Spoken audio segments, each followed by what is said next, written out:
Hey guys, welcome back. So today's video is going to be an overview and swatches of the new summer collection by Fenty Beauty, which features the new Moroccan Spice eyeshadow palette.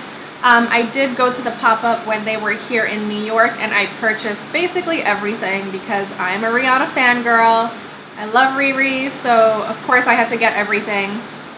I will include swatches of the eyeshadow palette itself, as well as give you a quick overview of all of the products that are being released. It is available July 6th, so by the time you guys see this video, it will probably be up online on Sephora and in Sephora stores. Before I get into everything, I do want to apologize if you're hearing background noise. It is currently 92 degrees here in New York, so I have my windows open, so I'm sure you're going to hear the lovely sounds of New York City, as well as my two fans, because I don't have air conditioning yet. And it's hot, and if not, the makeup will be melting off. It's already melting off. Also, in addition to the noise, I did have like an allergic reaction to something a few days ago, so that's why I'm not wearing like a bold lip color. So if you see something down here, it is a reaction, so I'm sorry, but you know, I just had to film this video. Okay, so this eyeshadow palette features 16 eyeshadow shades that are Moroccan inspired, and the palette itself is similar in terms of packaging to the one from their holiday collection. This does retail for $59 and it features 16 eyeshadow shades, 7 of which are matte and the rest are shimmers. I do like the matte eyeshadows, although some of them feel a little dry, namely this one called Saffron, which is this really pretty red. I did put that in the crease. It felt dry to the touch, but it blended out pretty easily. I will say all of the shadows are very, very soft, which can work against you in the sense that you get a lot of kickback on your palette, and they're kind of easy. They're easy to blend out, but they all sort of like blend into each other, if that makes sense. So I did notice that when I was putting two colors in my crease, primarily this guy, which is Come and Get It, and then I put a little bit of Spice Trip. Both of those just kind of blended into each other, so I had to go in with the red shade just to add a little bit of depth in the eyes.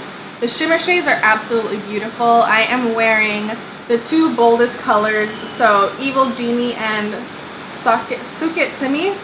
The names are very, very cute. They're very punny.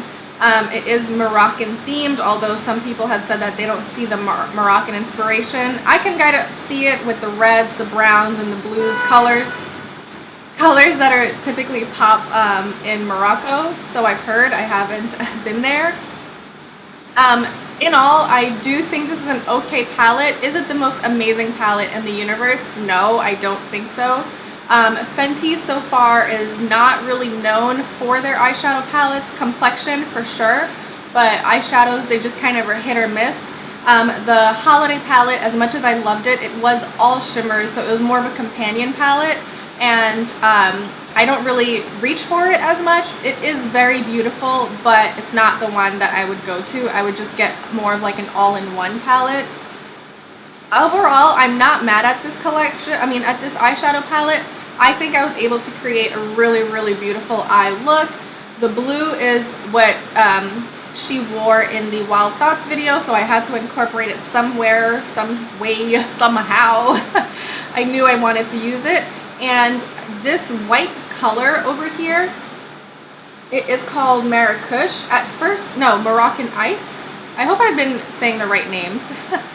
This white, it looks kind of like a sparkly white in the pan, but when you put it on, it is this really beautiful duochrome pinkish color, which I've popped in the inner corner, and I quite like that one. I did have to mist my brush with Fix Plus in order to get the intensity, otherwise it was just kind of dry. But although, all in all, that was the only color that I had a little bit of trouble in. I do want to play with this a little bit more. So far, I'm not disappointed, but for people who are on a budget, because this is $59, am I going to say you have to run out and go get it? No. If you're a Fenty fan or Rihanna fan like I am, if you can afford it and you don't mind spending the money, I don't think you'll be disappointed.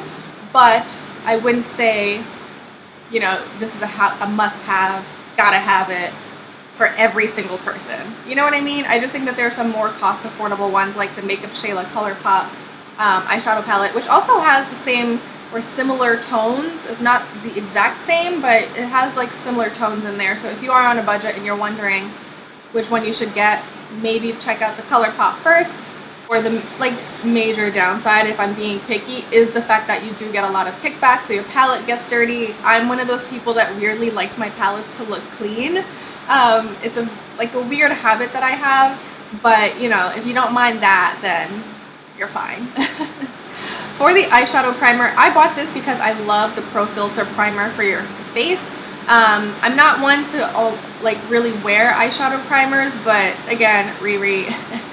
I did see on Priscilla Ono, she's their global makeup artist for Fenty Beauty. She did say that because it's a little bit tacky, she recommends setting it with eyeshadow primer, with loose powder. I did that, and I did find that the shadow was very easy to blend. I can see that if you don't set the primer, it can get a little bit patchy because it is so tacky that wherever you place your brush, that's where the most intense pigment load will be. So I would just recommend setting your eyeshadow or eyeshadow primer with a loose setting powder, and you'd be good. I do think that this is a good primer so far. I don't have any creasing, and I do have pretty oily lids, so I like it so far. I want to play with them since I did just get this collection. But in all, I do like this. If you use the Urban Decay Eden, I think it's called, eyeshadow primer, definitely give this one a go. It is not colored, so it kind of goes on your lids semi sort of translucent. On my lids, because my lids are pretty dark, it went a little bit gray, which I don't mind. Again, most primers do that, but if you have fair skin, tan skin, this will be colorless on your eyelid. The eyeliner, this is the Fly Liner in the shade Cause I'm Black. I'm sure you all saw the reason why this was named Cause I'm Black, you know, Rihanna's infamous clapback. I like this. I really do like this. If there's one item from everything that's been released that I would say you have to get, or you should definitely prioritize in getting, it would be the Fly Liner. It does have a felt tip applicator. I think that this is most similar to the Stila liquid liner. That was one of my favorite liquid liners. This is around the same price. It's super black. The tip is pretty flexible, so you can really get in there and create a flawless line. And this is something that's pretty a small detail, but really important. The shape of this is not circular. It is semi sort of shaped like a triangle, so it's so easy to hold, which makes a world of difference, oddly enough. This is super black. It dries down. I will say wait for it to dry down because I did have some transfer on my lid, so just be mindful of when you're applying this. Because of the felt tip applicator, you can easily create a thin line or go thicker. Just be careful because it's pretty liquidy, so it's easy to go in and create a super thick line if you're not careful. And then I have the two brushes. Mine are dirty, obviously, because I used it on my eyes. This is the 210 crease brush, which is good for going in the crease. And then this is the 200 eyeshadow brush, which I use to pack on the color.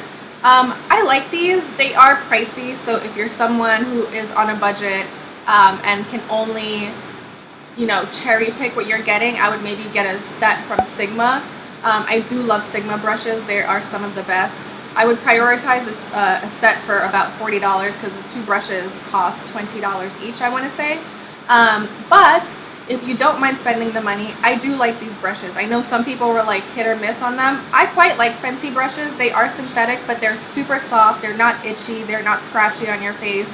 And they do apply and blend shadows well. I had zero problems with this. I can foresee this one being my new crease brush along with the MAC 217.